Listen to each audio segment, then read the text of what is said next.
So I grew up in the Vineyard movement as a kid, and then we went to a different church for a few years because there wasn't a vineyard there. And then I remember the first vineyard that I went to when I became an adult. I was actually able to go by myself. It was a church pastored by actually a hero of mine, a theologian by the name of Don Williams, who is a vineyard theologian. And I remember the first time I attended that church, I was struck by the vulnerability that was allowed in the room. There were several people that shared testimonies, and their testimonies were pretty overwhelming, just because of the raw transparency that was exhibited.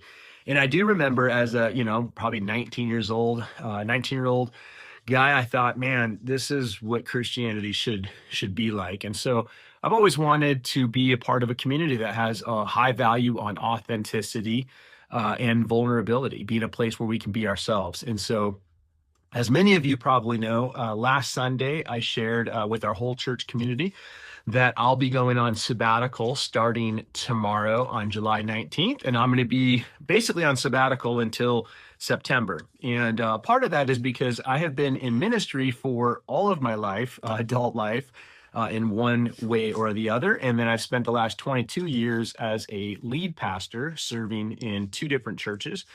And I'm feeling pretty exhausted and pretty tired, and just need some time to be able to rest a little bit. And so sabbaticals, a lot of pastors go on them every 7 years. I have not done that. I'm going to probably do that in the future. In fact, by probably for sure going to happen. But at any rate, looking forward to this time to be able to just spend some intentional time to be able to draw closer to Jesus, spend time in prayer. I want to read some books. I want to be able to focus on my own health and just rest. And so I'm looking forward to that. So I'll be doing that for a few weeks, well, until September. So I guess it's like 6 or 7 weeks. That's what you're supposed to do there. Anyway, so I'm really grateful because our church community has an amazing group of leaders who serve. Our pastoral team is amazing. We have a great board.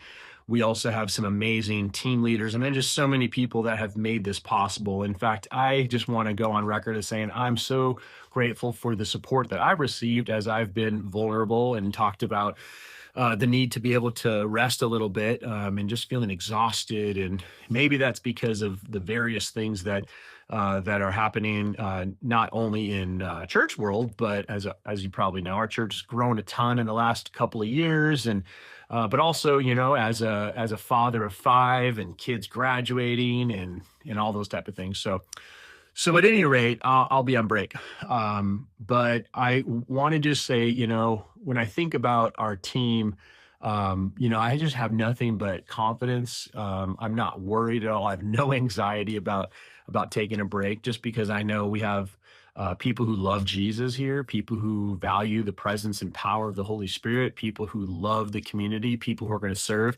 And so you're going to be just fine if you're part of our church. You don't need to worry. We've got our teaching team that are all set up.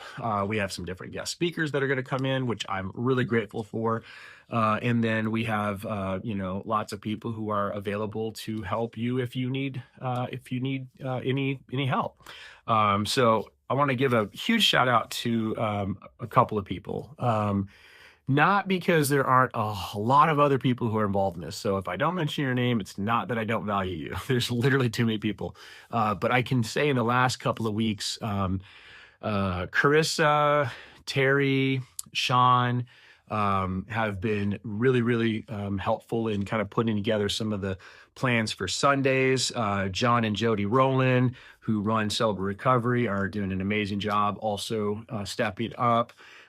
We also have an amazing youth team, Savannah and Duke, and Savannah serves in multiple different ways, a lot of the admin things that have been happening. So at any rate, we're going to be good. And I'm looking forward to coming back. And that's one of the things, I guess my biggest concern when I first started thinking about a sabbatical is the internet is so weird, because these rumors fly around. And One of the things that I think some people might be worried about, or who have expressed, is this concern about whether or not I'm going to come back, or if I go on sabbatical, will I just like being on break and then want to go do something different? And I just want to say that that's not what I sense at all from the Lord. I'm actually pretty excited about coming back in September. I love Red Bluff. Red Bluff is my home. I love this church community. I'm excited about what God has next for us. In fact, Doug Bauman and I have been kind of talking about, like, we had this sense that God's inviting us into something different right now, in this next season. And this will give me an opportunity to be able to spend some time praying and discerning that.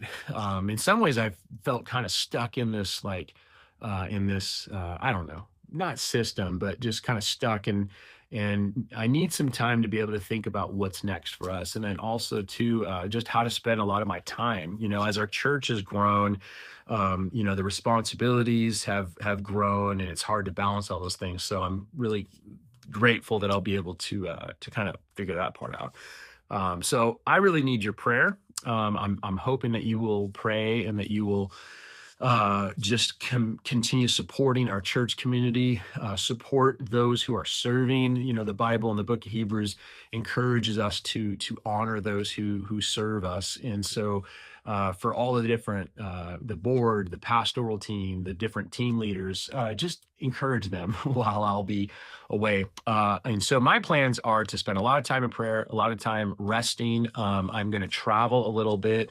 I'm also seeing a therapist and processing through things, and reading some books that I have not had a chance to get through. That's probably the biggest challenge right now for me in the last year and a half, is balancing schedule of meetings and different things that I love doing, that I feel called to do, related to equipping and teaching and training, but there's a lot of other things too that need to be done around the church community. And so this break is actually giving us an opportunity to develop some of those things. And so again, I have turned over all responsibilities. I'm literally doing nothing over the next 7 weeks, except for focusing on my own health. And so I just want to say thank you for your prayers, and let you know that I am excited about coming back. I'm not going to jump ahead too quickly. I'm going to lean into this season of sabbatical. But I just want to let you know that I love you. I'm grateful for you. And please continue to pray and continue to support the work of the church. So God bless all of you. I'll check you later.